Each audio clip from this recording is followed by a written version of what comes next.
현재 하이브리드 30년 교회 예배는 온라인으로 드리고 있습니다.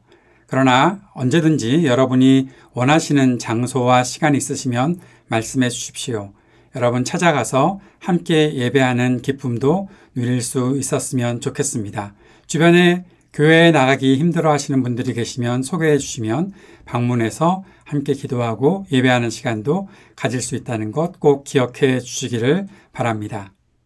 2023년 1월 29일 하이브리드 3.0 교회의 주일 예배에 함께 하시는 모든 분을 축복합니다. 오늘도 시간과 공간을 초월하시는 우리 주님께서 예배하는 우리 모두에게 참된 기쁨을 허락하실 것을 믿고 믿음의 고백으로 주님 앞으로 더 가까이 나아가는 예배자들 될 수 있기를 바랍니다. 이제 말씀 위에 우리의 믿음을 세우고 예배자의 자리로 나아갑시다. 고린도후서 5장 14절에서 18절까지의 말씀을 함께 읽겠습니다. 그리스도의 사랑이 우리를 휘어잡습니다. 우리가 확신하기로는 한 사람이 모든 사람을 위하여 죽으셨으니 모든 사람이 죽은 셈입니다.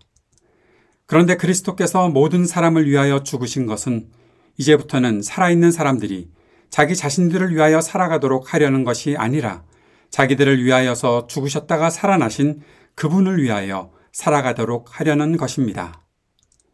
그러므로 이제부터 우리는 아무도 육신의 잣대로 알려고 하지 않습니다. 전에는 우리가 육신의 잣대로 그리스도를 알았지만 이제는 그렇지 않습니다.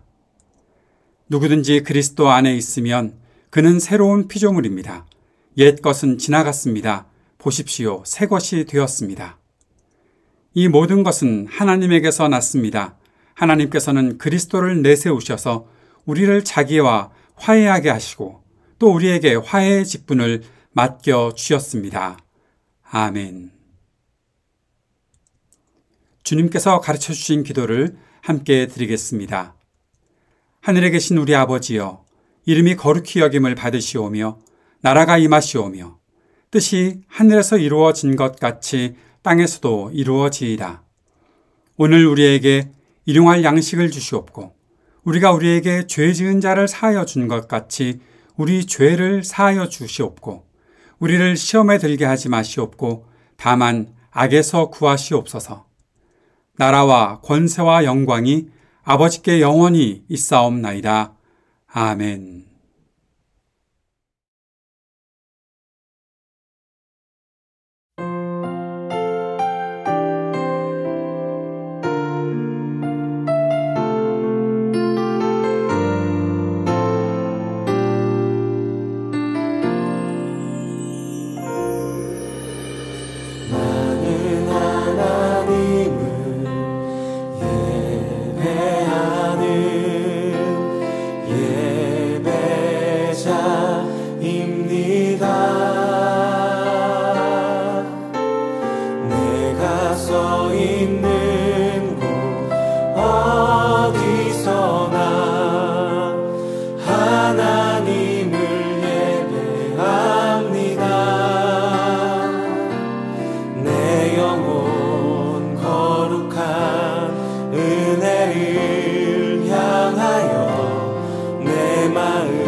나는 하나님을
한번 처음부터 고백합시다. 나는 하나님을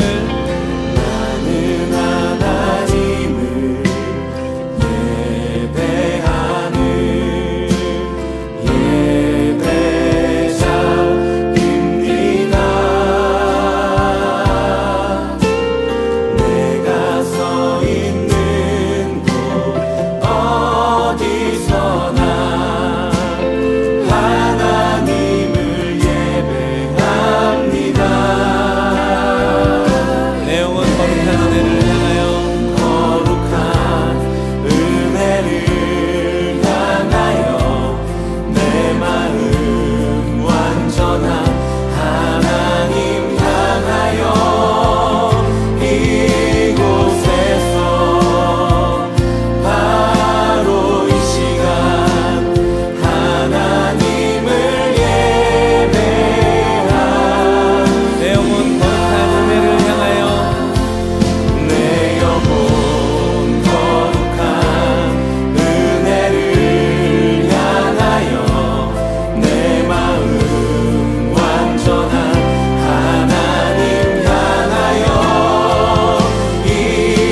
이곳에서 바로 이 시간 하나님을 예배하 내 영혼 거룩한 은혜를 향하여 내 영혼 거룩한 은혜를 향하여 내 마음 완전한 하나님 향하여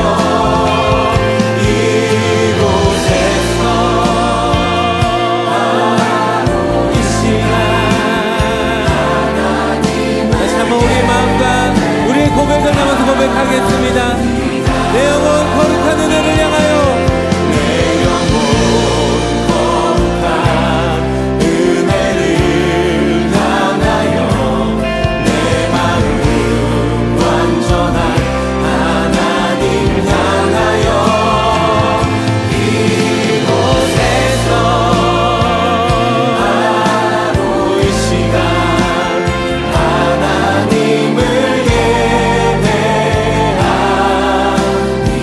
나의 평생에 단 한 가지 손 나의 평생에 단 한 가지 소원 주의 아름다우심 보며 사랑 노래하는 것 나의 왕 되신 주님의 얼굴 구하며 주 사랑 안에 머물러 다시 한번 고백하며 주 앞에 나가겠습니다.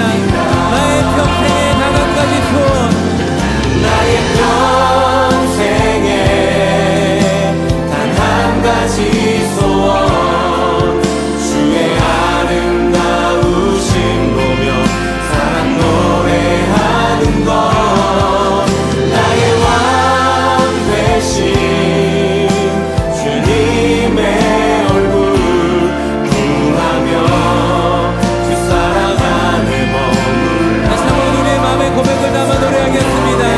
나의 평생에 단 한 가지 손 나의 평생에 단 한 가지 소원 주의 아름다우심 보며 사랑 노래하는 것 나의 왕 되신 주님의 얼굴 구하며 우리 그렇게 이 간절한 내용을 우리의 고백 삼아서 주님 앞에 기도하며 나가겠습니다. 주님, 내가 주님 한 분만을 바라보고 주님만을 예배함으로 살아가길 소망합니다. 하나님, 나의 삶 가운데 찾아오셔서 하나님의 놀라신 사랑과 은혜를 더하여 주셨던 우리 이 시간 가운데 함께 하셨던 주님의 놀라신 사랑과 은혜가 하나님 우리 삶에서도 우리 삶의 모든 순간순간마다 함께 하여 주시고 인도하여 주셔서도 이렇게 우리 삶을 주님 앞에 올려드리면서 같이 기도하시며 나가겠습니다. 오 주님, 우리 모든 것 되신 주님, 우리가 주님 한 분만을 바라보고 나아갑니다. 하나님, 주님 찾아오신 주님 감사와 찬양 드립니다. 하나님, 그 어떤 것도 우리가 할 수 없는 하나님 은혜와 사랑으로 이루어져 주셔서 감사드립니다. 하나님, 우리가 주님을 바라보고 주님의 은혜 가운데 나아갈 수 있도록 함께하여 주신 주님, 우리가 주님만 바라보고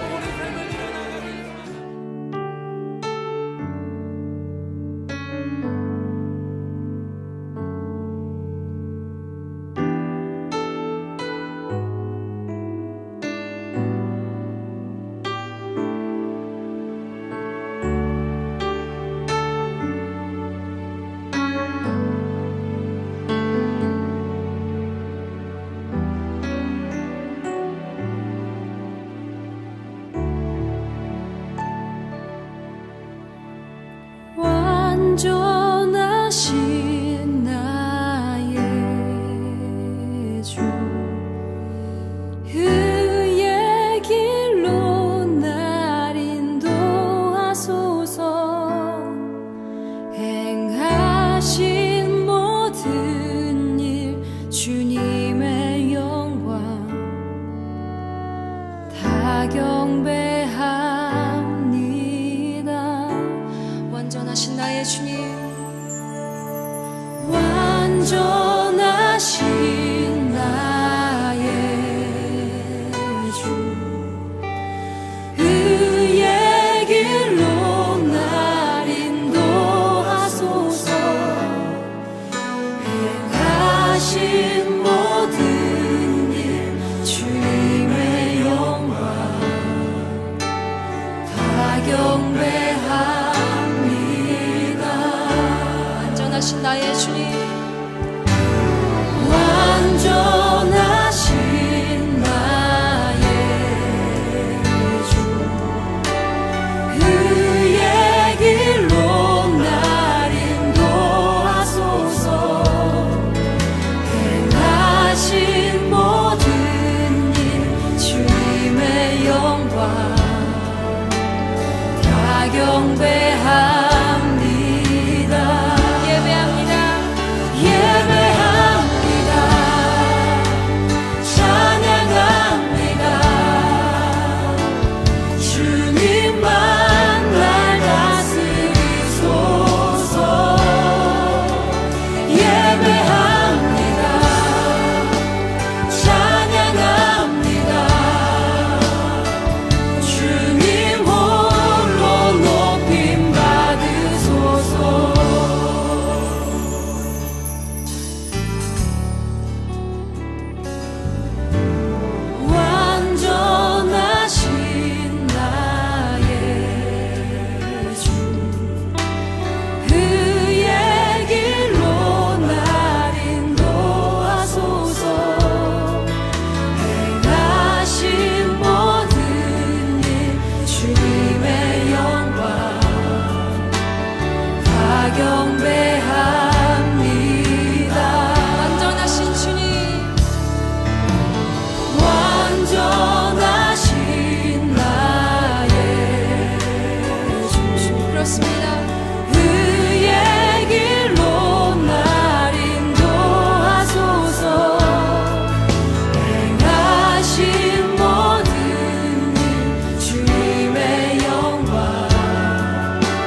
사랑하는 주님, 오늘도 우리가 주님께 기도할 수 있게 하시니 감사와 찬양을 올려드립니다.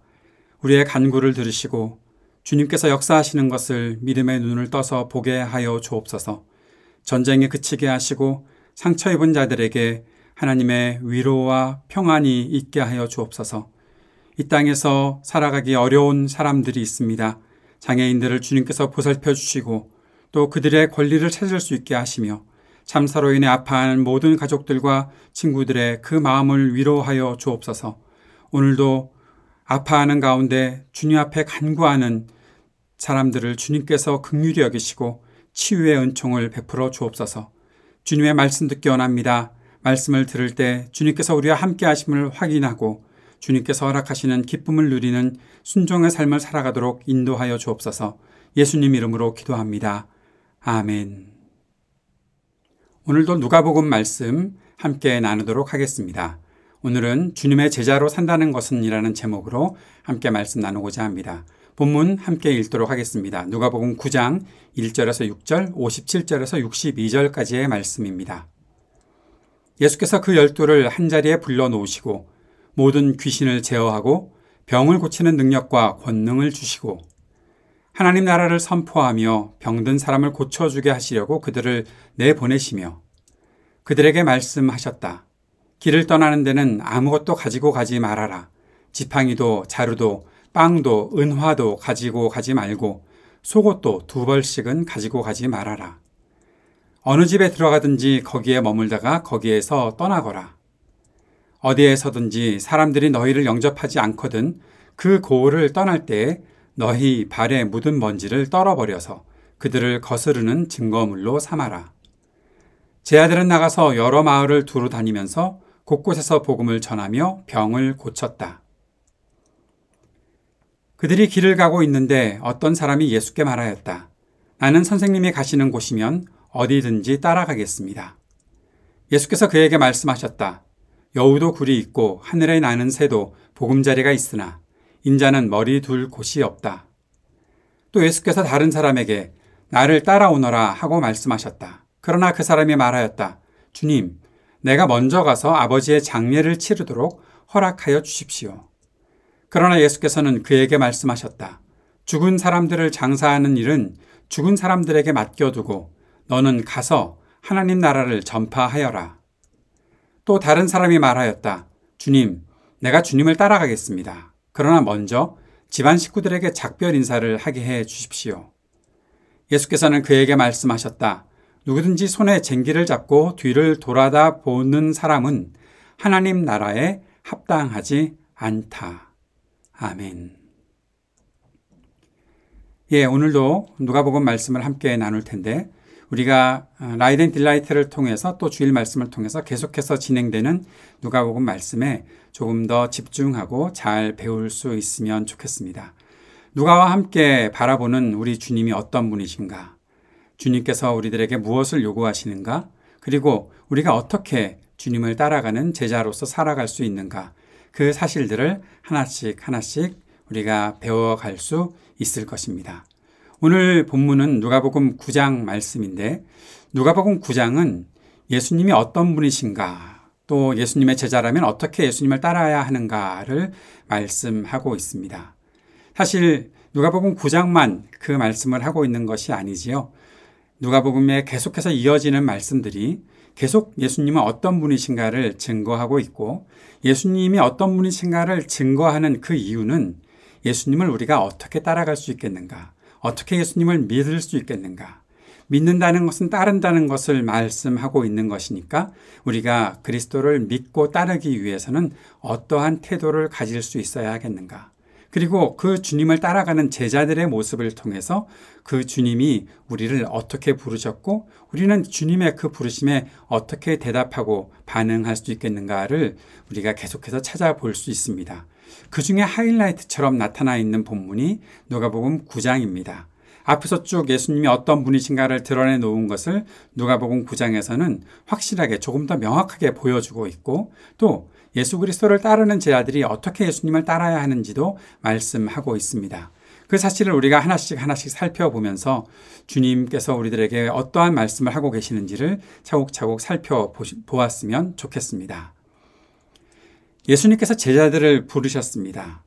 이 부르심은 앞에서 어부들을 부르시거나 레위를 부르셨던 그것과는 조금 다르게 이제 그들에게 어떤 일을 맡기셔서 내보내시려고 하시는 그 부르심이라 볼 수 있습니다.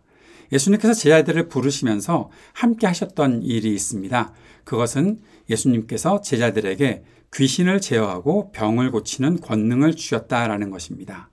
왜냐하면 예수님을 따르는 그 삶 속에 그리고 예수님께서 지금 그들에게 맡겨주셔서 보내시는 것 속에 이 일이 굉장히 필요하기 때문에 그런 것입니다.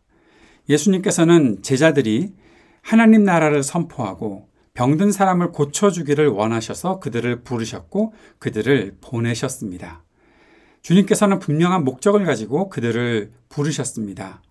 우리가 말씀 묵상을 통해서도 살펴보았는데 예수님께서 제자들을 부르신 것은 예수님이 뭔가 좀 더 편안해지고 예수님이 뭔가 그들을 통해서 섬김을 받으려고 부르신 것이 아니지요.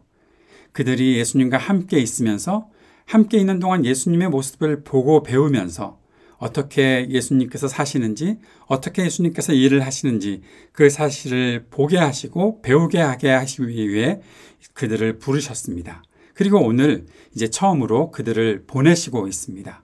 보내시면서 분명하게 맡기시는 일들은 하나님 나라를 선포하라는 겁니다. 하나님 나라를 선포할 때 모든 세상을 어지럽게 하고 사람들을 괴롭게 하는 모든 귀신들을 제어하는 능력도 주셨고 또 아파하는 사람들, 그들의 병을 고치는 능력과 권능을 주셨다라고 했지요. 그렇게 병든 사람을 고쳐주기 위해서 예수님께서 그들을 부르셨고 보내셨다는 것입니다. 우리는 여기서 하나님 나라를 선포한다는 것이 어떤 것인지 조금 더 확실하게 알 수가 있습니다. 하나님 나라 복음을 전하는 것이 무엇입니까? 그것은 예수님께서 맡기신 일을 그대로 행하는 것이지요. 그렇다면 우리는 또 하나의 질문이 생기죠. 하나님 나라 복음은 과연 무엇인가? 라는 것입니다. 계속해서 우리가 말씀을 나누면서 살펴보고 있는 것은 하나님 나라 복음이 그 일들을 시작하게 될 때 하나님의 통치가 나타나는데 그 통치가 나타나면서 많은 사람들이 고침받고 치유받고 회복되는 일들이 있다는 것입니다. 세상에서 아파하던 사람들이 회복되고 주님 앞에서 온전함을 입게 되는 것을 보게 됩니다. 귀신에게 눌림받고 억눌림 받았던 사람들, 그 일들은 결국 죄에 빠져 살던 사람들, 그들이 주님께서 역사하시는 그 일들을 통해서 치유되고 회복되는 일들이 나타난다는 것입니다. 정리하면 이런 것이라 볼 수 있지요. 하나님 나라 복음은 하나님께서 온 세상을 통치하시는 것, 하나님 나라는 하나님께서 다스리시는 나라니까요. 하나님께서 다스리신다는 것, 온 세상을 하나님께서 다스리고 계시다라는 사실을 알고 있는 것과 그래서 하나님께서 이 땅을 통치하시면서 죄에 빠진 사람들의 고통을 없애고 희망과 기쁨을 주신다는 것입니다.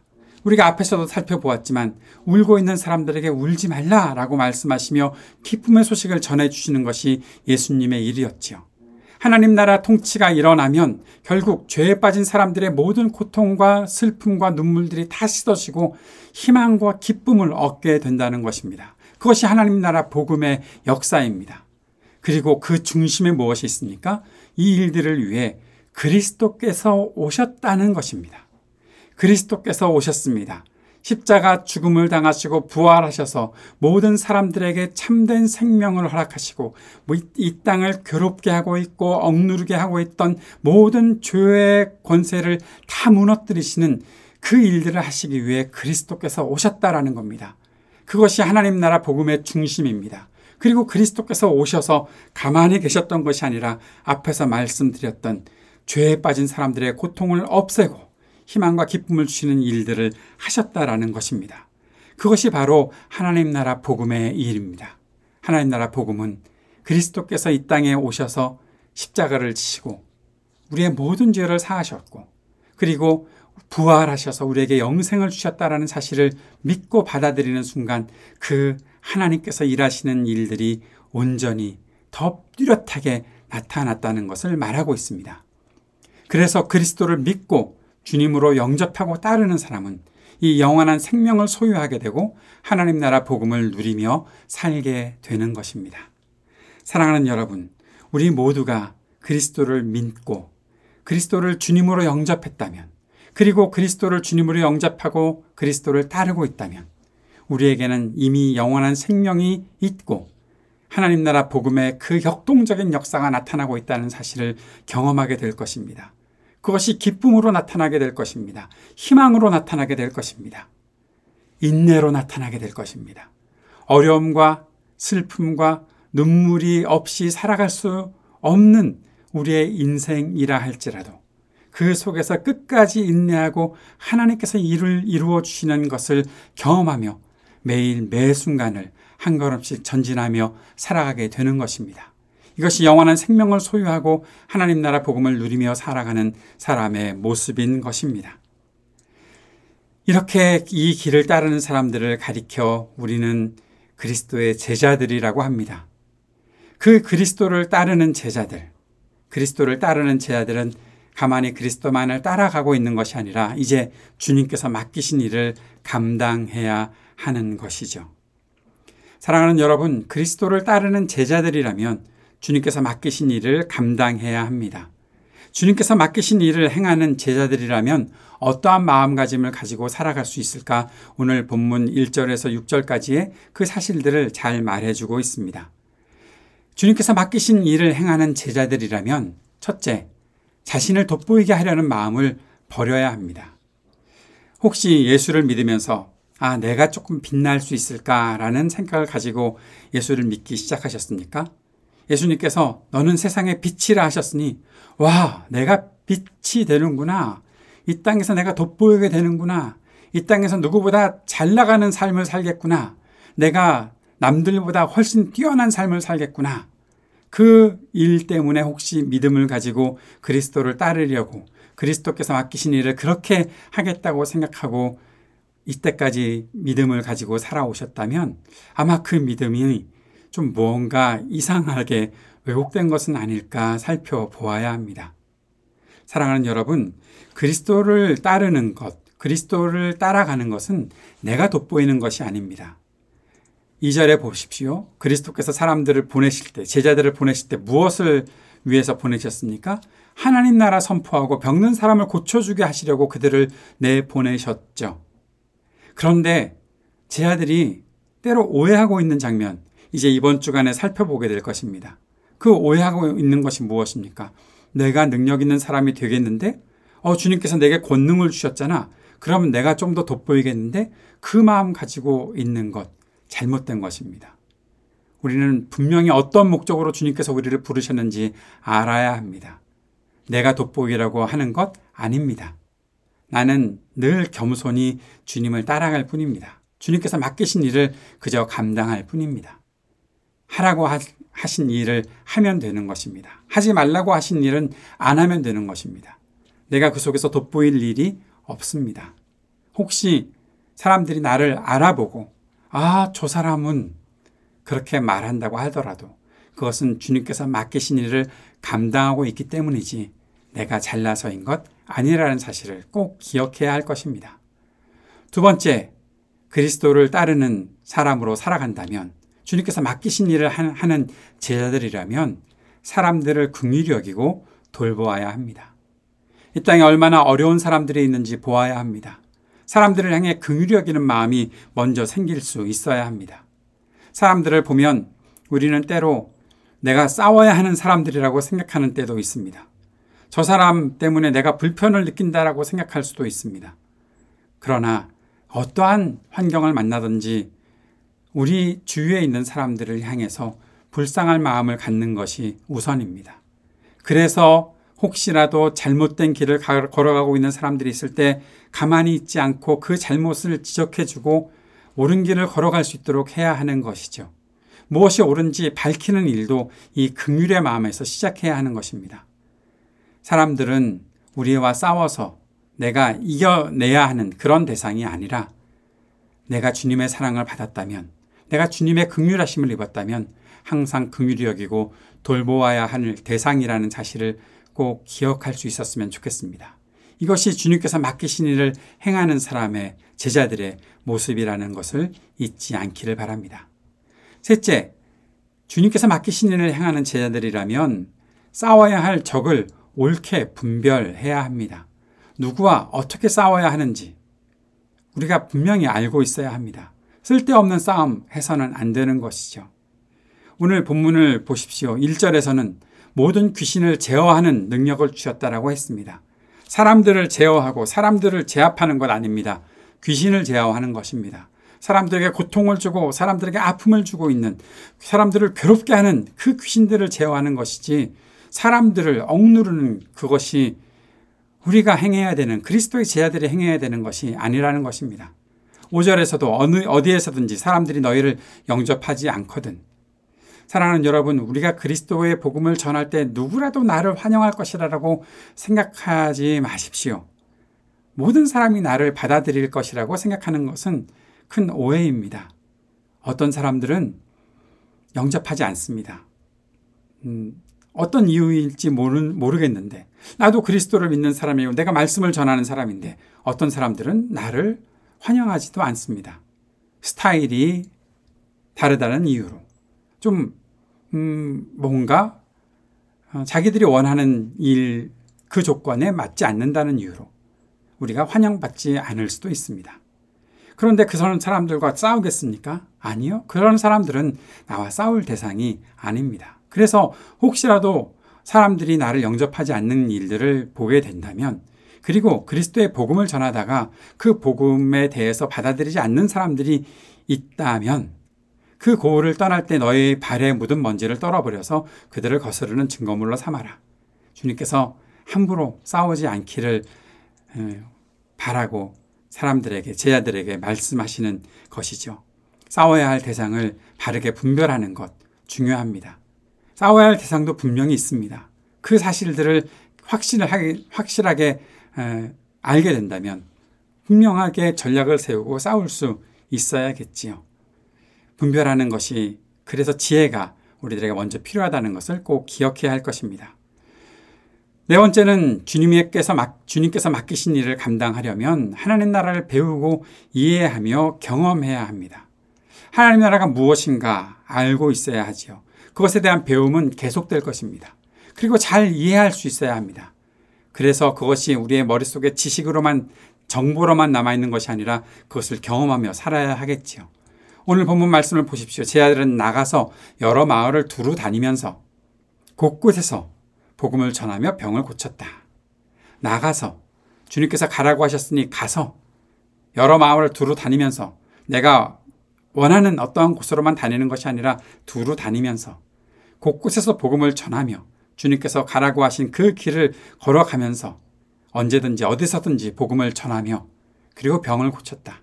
아픈 사람들이 있으니 그들의 병을 고쳐주고 그들에게 해방과 자유를 주고 기쁨을 주는 일들을 행하는, 여기에 하나님 나라가 이렇게 임하고 있다라는 사실들을 알게 되는 그 일을 경험하게 되는 것, 그것이 바로 하나님 나라를 잘 이해하고 경험하는 제자들의 모습인 것이죠. 그리고 다섯 번째, 필요한 것을 공급하시는 주님을 믿고 의지해야 한다는 것입니다. 주님께서 맡기신 일을 감당하려면 우리들에게 엄청난 것이 필요하겠는데요? 라고 생각할지도 모릅니다. 그래서 많은 것들을 준비하는 때도 있겠지요. 아직 준비가 덜 됐어요. 라고 생각하면서 말이죠. 그런데 주님께서는 무엇을 말씀하십니까? 오늘 제자들에게 3절에서 길을 떠나는 데는 아무것도 가지고 가지 말아라. 지팡이도 자루도 빵도 은화도 가지고 가지 말고 속옷도 2벌씩은 가지고 가지 말아라. 그렇게 말씀하셨습니다. 주님께서 맡기신 일을 완벽하게 내가 성취해야 되는데 그러려면 필요한 거 많지 않겠습니까? 심지어는 내가 주님의 제자로서 더 완벽한 준비를 하고 나가야 되는 거 아닙니까? 라는 생각을 할 수도 있습니다. 그런데 그것이 아닙니다. 주님께서 가라고 하시면 즉시 나가면 되는 것이죠. 많은 준비가 필요하지 않습니다. 왜 그렇습니까? 주님께서 나에게 필요한 모든 것들을 공급하실 것을 믿기 때문입니다. 주님께서 나와 늘 함께 하시며 나를 지켜줄 것들을 믿고 의지하기 때문에 그런 것입니다. 사랑하는 여러분, 우리는 본문을 읽다가 갑자기 주님께서 그들을 보내시는 것을 보면서 이미 성경을 여러 번 읽었던 분들은 분명히 알고 있을 것입니다. 이들은 지금 그런 일을 할 사람들이 아닌데, 실패할 텐데, 아직 준비가 덜 됐는데, 성령 충만하지 않은데, 여러분, 제자들이 성령 충만하지 않았다고 주님께서 하라고 하신 일을 못했습니까? 아닙니다. 지금 나가서 그 일들을 하고 왔습니다. 뒤에 보면 또 72명을 보내실 때 그들도 주님께서 하라고 하신 일을 하고 왔습니다. 어떻게 했습니까? 때로는 준비시키는 것들을 준비하라고 하신 만큼 준비하고 나아가기도 했고, 때로는 아무것도 가지고 가지 않고서라도 그 일들을 감당했었습니다. 그저 주님께서 말씀하시는 일들에 순종하고 나아가면 주님께서 그들에게 주시는 권능으로 그들이 필요한 일들을 온전히 행하게 하셨고, 그 사이에 필요한 모든 것들을 주님께서 공급해 주셨습니다. 그것이 제자들이 주님의 복음을 증거하며 살았던 삶에 나타났던 모든 일들이죠. 주님께서 언제나 우리를 돌보아 주실 것입니다. 그렇게 우리는 주님의 일들을 감당할 수 있을 것입니다. 우리가 한 번 더 생각해 봅시다. 누가 제자가 될 수 있습니까? 어떤 사람이 그리스도의 제자가 될 수 있습니까? 가장 중요한 답변은 주님의 부르심을 받은 사람이 제자입니다. 내가 자격이 좀 있습니다? 아닙니다. 그렇지 않습니다. 주님의 부르심을 받은 사람이 제자입니다. 오늘 9장을 보면 앞에서 1절부터 나오는 말씀들에서 주님께서 부르셨던 12제자들을 보내시는 장면이 있고, 다른 사람들로 갔을지 모르지만 우선 그 12제자들을 보내시는 장면이 있고, 또 뒤에 보면 주님 이 56절부터의 말씀을 보면 주님을 따르겠다는 사람들이 어떤 사람인가에 대해서 조금 더 말씀하고 있는데, 결국 결론은 주님께서 부르신 그 사람들이 바로 제자라는 것입니다. 59절 말씀을 보시겠습니까? 또 예수께서 다른 사람에게 나를 따라오너라 하고 말씀하셨다. 주님께서 다른 사람에게 나를 따라오너라 말씀하셨는데 그 사람이 뭐라고 합니까? 내가 아버지의 장례를 치르고 주님 따라가겠습니다 라고 말씀드렸어요. 그랬더니 주님께서 뭐라고 하셨습니까? 죽은 사람들을 장사하는 일은 죽은 사람들에게 맡겨두고 너는 가서 하나님 나라를 전파하여라. 그렇게 말씀하셨습니다. 핑계대는 사람이었는데 그 사람에게 주님께서는 너 죽은 사람들 장례하는 것은 죽은 사람들에게 맡겨두고 너는 가서 하나님 나라 전파해. 주님께서 하나님 나라 전파하라고 다시 한번 그에게 말씀하시는 것입니다. 명령하시는 것입니다. 뭐지 이게? 앞에 보면 내가 주님 따르겠습니다 라는 사람들이 있었습니다. 그 뒤에도 바로 주님 따르겠습니다 하는 사람이 있었습니다. 그런데 주님께서는 그 사람들에게는 신경 별로 쓰고 계시지 않고 주님께서 부르신 사람, 지금 그가 핑계를 대고 있는데 좀 내가 안 되는데요 하는 사람에게 너는 가서 하나님 나라 전파하여라 라고 말씀하고 있습니다. 저는 이 사람이 결국 하나님 나라 전파하는 일을 하지 않았겠나 하는 생각을 합니다. 왜냐하면 주님께서 부르셨으니까요. 다른 제자들 주님께서 부르셨잖아요. 그런데 우리는 어떠한 생각을 합니까? 나는 좀 부족한 부분들이 있는데, 내게 아직 준비가 덜 된 부분이 있는데, 그렇게 생각하는 경우도 있다는 거죠. 그런데 사랑하는 여러분, 지금 주님께서 나를 부르셨는데 혹시 나의 현실에 부족한 부분이 있더라도 나를 변화시키실 주님을 믿고 따르는 사람이 제자입니다. 제자는 내가 주님께서 부르시기 전에 나 완전히 준비가 되어 있었어요. 모든 자격증을 다 따놨고요. 모든 것들을 내가 다 할 수 있어요. 그렇게 생각하는 사람을 주님께서 부르시는 것이 아니라 나에게 부족함이 많이 있어요. 나는 현실에서 아직도 뭔가 억눌린 채 살아가고 있어요. 자유롭지 못해요. 준비되지 않은 것들이 너무 많아요. 그런데 주님께서 나를 부르셨습니까? 나는 죄인입니다. 나를 떠나시는 것이 좋겠는데 주님께서 나를 그래도 부르셨습니까? 그렇다면 내가 주님 따라가겠습니다. 라고 말하는 사람, 그 사람이 제자라는 것입니다. 주님께서 나를 부르신다면 어떠한 상황에서라도 어디로 가더라도 따라가는 사람이 제자입니다. 내가 환경이 좋지 못해서 좀 나중에, 그곳은 내가 조금 더 나중에, 그렇게 말하지 않고 네, 알겠습니다. 지금 내 상황이 참 좋지 않지만 주님 따라가겠습니다. 주님께서 나를 부르시는 곳이 내가 원하는 곳이 아닌 것 같은데 네, 그래도 가라고 하시니 주님의 그 길을 따라가겠습니다. 라고 말하는 사람이 바로 제자입니다. 57절의 말씀에 보면 재밌는 말씀이 있습니다. 그들이 길을 가고 있는데 어떤 사람이 예수님께 말했던 거죠. 나는 선생님이 가시는 곳이면 어디든지 따라가겠습니다. 그런데 예수님께서 이렇게 말씀하십니다. 여우도 굴이 있고 하늘을 나는 새도 보금자리가 있으나 인자는 머리 둘 곳이 없다. 재미있는 것은 이 사람이 어떻게 했다는 말이 안 나옵니다. 그것은 이 사람이 따라가지 않았다는 것이겠죠. 어디든지 따라가겠습니다. 그랬는데 이 사람의 마음속에는 뭔가 조금 더 좋은 곳이 있겠지. 그런 마음을 가지고 있었던 것은 아닐까? 그래서 정말 주님께서는 나는 보금자리가 없어. 머리 둘 곳이 없어. 그러니까 이 사람은 어떻게 되는지 결론을 볼 수가 없습니다. 우리가 혹시 이런 마음 가지고 있는 것은 아니었는지. 나 주님 따라가겠습니다. 그런데 주님께서 내 기대와 전혀 다른 일들을 말씀하시니 좀 생각해 봐야 되겠습니다. 지금은 아닌 것 같습니다. 라고 그렇게 말하고 있는 것이 우리의 모습은 아닌지 한번 정직하게 우리들을 돌아보았으면 좋겠습니다. 그러면 우리들에게 질문이 하나 생기지요. 어떻게 주님께서 부르셨다는 것을 깨달을 수 있습니까? 어떻게 주님께서 부르셨다는 것 깨달을 수 있습니까? 우리가 누가복음을 공부하면서 주님을 따르는 제자들의 모습이 있었지요. 5장 11절에 보니까 어부들, 그들은 배를 무태 댄 뒤에 모든 것을 버려두고 예수를 따라갔다. 5장 28절에서는 레위가 모든 것을 버려두고 일어나서 예수를 따라갔다.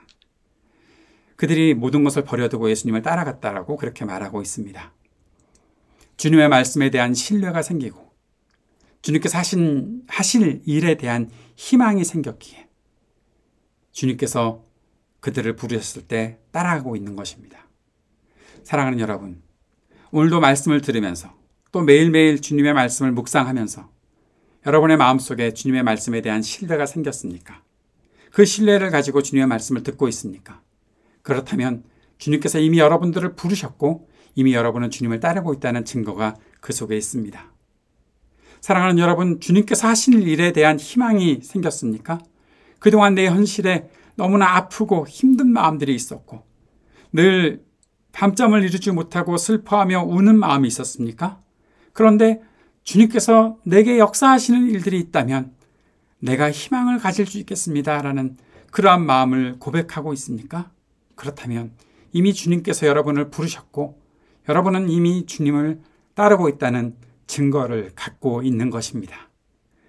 사랑하는 여러분, 우리에게 이 주님의 부르심이 있기에 오늘도 저와 여러분이 이렇게 주님 앞에 예배하는 자리에 있습니다.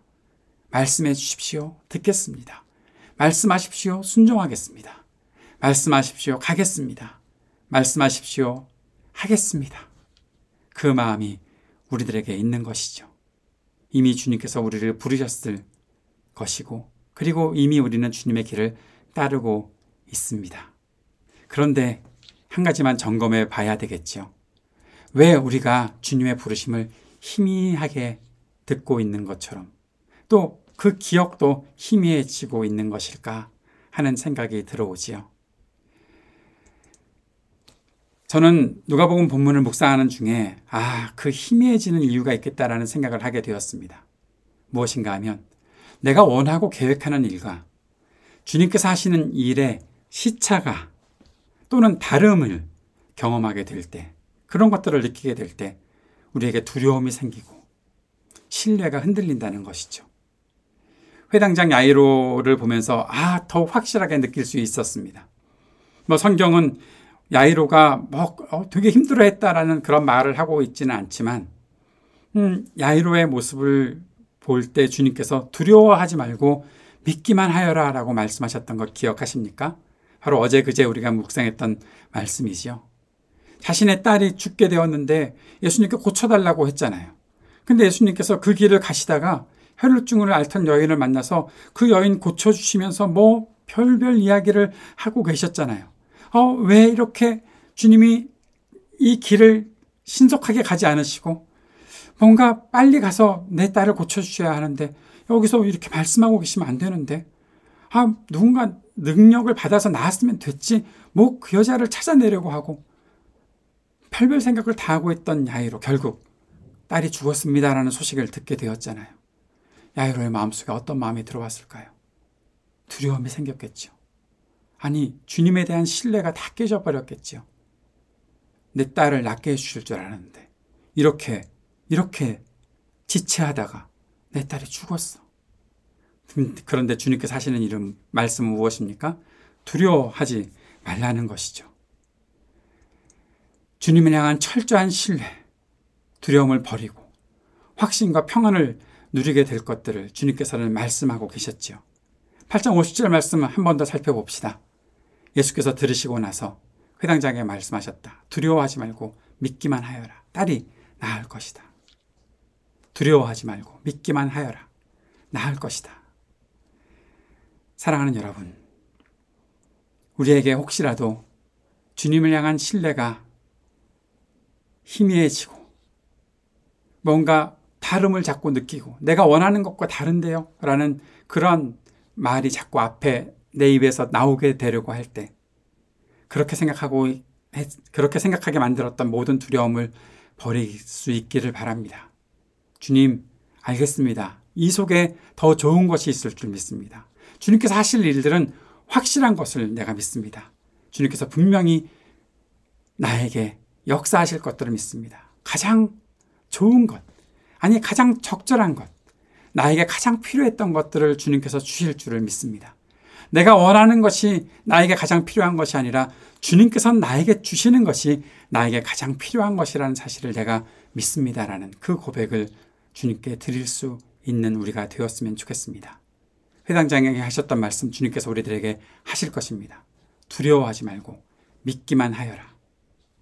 두려워하지 말고 믿기만 하여라. 사랑하는 여러분, 그리스도의 제자로 산다는 것은 하나님 나라 복음의 기쁨을 누리는 확실한 길입니다. 이 사실을 우리가 잊지 않고 살아갈 수 있기를 간절히 바랍니다. 누가복음 6장 23절에 주님께서는 그 날에 기뻐하고 뛰놀아라. 보아라, 하늘에서 받을 너희의 상이 크다라고 말씀하셨습니다. 복 있는 사람으로 선포되는 하나님 나라를 따르는 사람들, 그리스도의 길을 따르는 사람들, 주님께서 맡기신 일들을 감당하기 위해 애쓰며 사는 사람들에게 선포하시는 말씀입니다. 6장 35절에서도 그리하면 너희는 큰 상을 받을 것이요 더없이 높으신 분의 아들이 될 것이다 라고 말씀하셨습니다. 사랑하는 여러분, 그리스도의 제자로 산다는 것은 하나님 나라 복음의 기쁨을 누리는 확실한 길이라는 사실을 꼭 기억하고 이 기쁨의 길을 끝까지 걸어갈 수 있는, 그래서 더 이상 허용할 수 없는 참된 기쁨을 주님 함께 누릴 수 있는 우리 모두가 될 수 있기를 바랍니다.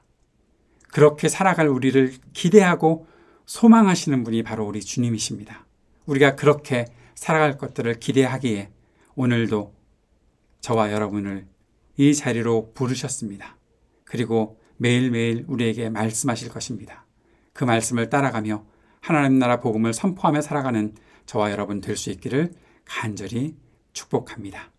기도하겠습니다.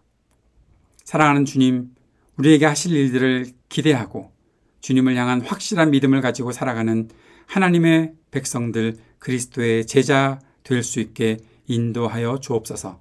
예수님 이름으로 기도드립니다. 아멘.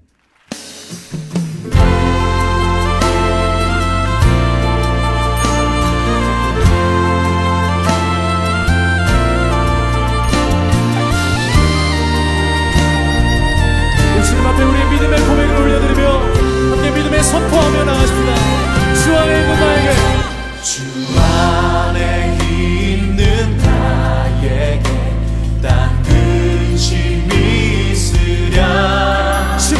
십자가 밑에 나가 내 짐을 풀었네. 그 두려움이 변하여, 그 두려움이 변하여 내 기도 되었고, 천만의 안식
내 앞길 멀고 험해도 나 주님만 따라가리.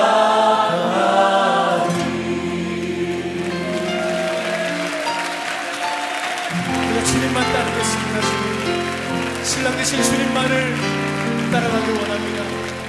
이제 주님께서 우리들에게 주신 말씀, 그리고 함께 부른 찬양의 모든 고백들을 기초로 우리가 서로를 축복하는 시간 갖도록 하겠습니다.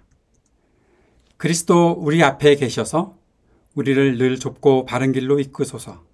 그리스도 우리 곁에 계셔서 우리 손을 붙드시고 용기를 주소서. 그리스도 우리 아래에 계셔서 우리가 넘어질 때 받으시며 희망 잃지 않게 하소서. 그리스도 우리 위에 계셔서 우리 일상의 모든 순간을 거룩하게 하소서. 그리스도 우리 안에 계셔서 우리가 그리스도의 열매를 맺게 하소서. 성삼위 하나님 항상 우리와 함께 처음과 같이 지금도 그리고 영원히. 아멘. 오늘도 예배에 함께 해주셔서 감사합니다. 주님께서 여러분의 삶에 큰 은총 베푸실 것을 믿습니다. 건강하고 행복한 하루하루를 살아가시고 또 다음 주 예배 때 뵙도록 하겠습니다.